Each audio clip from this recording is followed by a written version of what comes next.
Hello, my name is Archbishop John Nienstedt.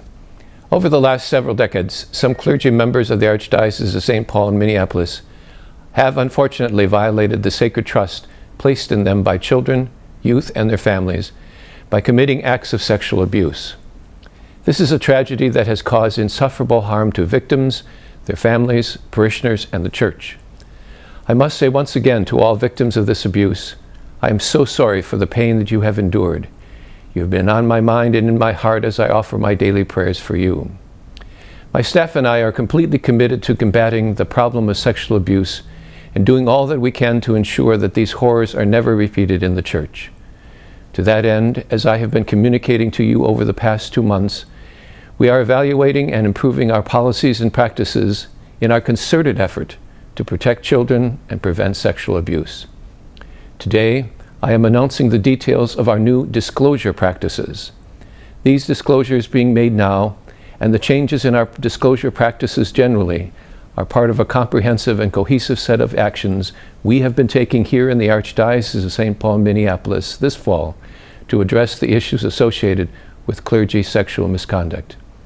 These decisions reflect not only a great deal of my own prayer and reflection, but also the wise counsel provided by my staff and other advisors. And I have considered the practices of other dioceses. As we progress with our disclosure, our practices may continue to evolve, including recommendations that be made by the independent task force and through the review of our clergy files by an outside firm. Please be assured that I will continue to keep you abreast of all the changes that develop in the future. It is the practice of the Archdiocese to report promptly to law enforcement all allegations of clergy sexual abuse of minors. Any clergy member facing a credible claim of sexual abuse of minors will be removed from ministry, pending an investigation of the claim.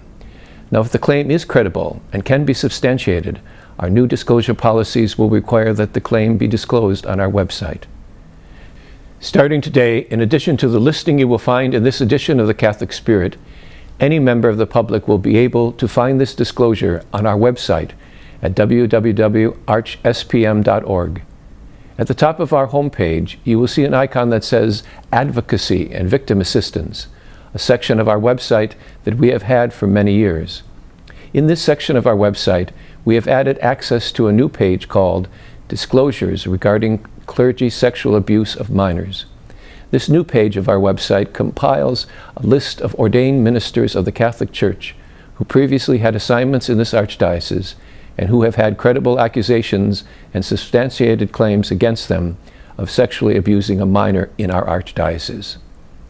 For each clergy member whose name is listed, the website will provide the following information if known.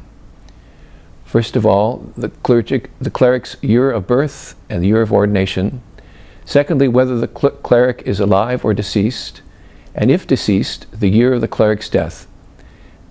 Thirdly, the cleric's prior assignments in our archdiocese, and the date of the cleric's removal from ministry, and for those clerics who are alive, their present status with the Church, either permanently removed from ministry, laicized, or deceased, and the city and state in which they presently reside. Further, whenever the Archdiocese learns of additional credible claims of abuse of a minor by a member of the clergy, we will share that information with the public by issuing and posting a press release. Then, if a credible claim is determined to be substantiated, whether from the review of the clergy files by outside experts or otherwise, we will provide that information on the disclosure section of our website. As I considered and prayed about this change in our disclosure practice, I thought about many things. My leadership team and I discussed the importance of ensuring that all that we do is grounded in the goals that I have articulated over the last month or so. Again, those goals are to protect the young and the vulnerable, care for victims of abuse, and restoring trust among our laity as well as our clergy who are serving so honorably. Based on these goals, I considered the following to be particularly important. Those who have been victimized by these horrible crimes have been deeply hurt. Disclosure of the names of those with substantiated claims of abuse can assist victims in their healing process. Secondly, the Church must be open and transparent about clergy members' sexual abuse of children in order to foster the process of healing and restoration of trust. Thirdly, offending clergy members, even if they have been dismissed from the clerical state, which is to say laicized, and are no longer under the authority of the Archdiocese, could pose an ongoing risk to children. Therefore, a comprehensive disclosure of their names, status, and location may assist in reducing that risk.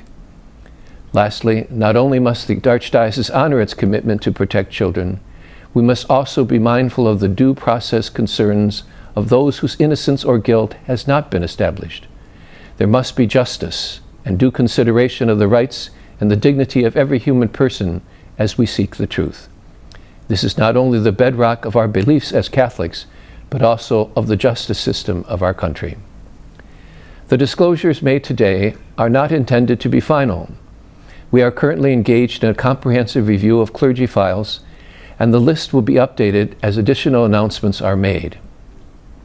Our first priority remains creating and maintaining safe environments where the gospel of Jesus Christ can flourish, because we cannot bring others to the light of Christ unless we first live out his love through our witness. Keeping our environments safe also requires measures aimed at prevention.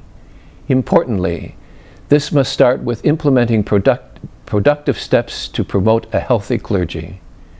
In addition, we continue to train thousands of clergy, volunteers, staff, and children and their parents to report suspected abuse. As has been our policy and practice for many years, we encourage anyone who suspects abuse of a minor or a vulnerable adult within church ministry, or in any setting for that matter, including the home or school, to first contact law enforcement. And of course, we will prevent further harm by ensuring that any clergy member who has sexually abused a child is permanently removed from any ministry. All clergy feel the shame of the acts of some of their brother priests. We deeply regret the pain caused by sexual abuse by members of the clergy, and we remain committed to protecting children and promoting healing for victims. I sincerely pray that these efforts will contribute to the healing process for victims and others who have been harmed, and serve to protect God's children and foster trust in the Church. I also humbly ask that you pray for the many noble clergy of our Archdiocese who serve honorably and deserve our respect. I am grateful for your prayers and for your support. Together, and in light of the many new actions we are taking with sincerity and in the pursuit of the truth, we can move forward on a path toward healing. It is my most sincere hope that this may be true, especially for victims, for whom I again offer my heartfelt apology and daily prayers. May God bless us as we begin this Advent season together in anticipation of the coming of Emmanuel, God with us.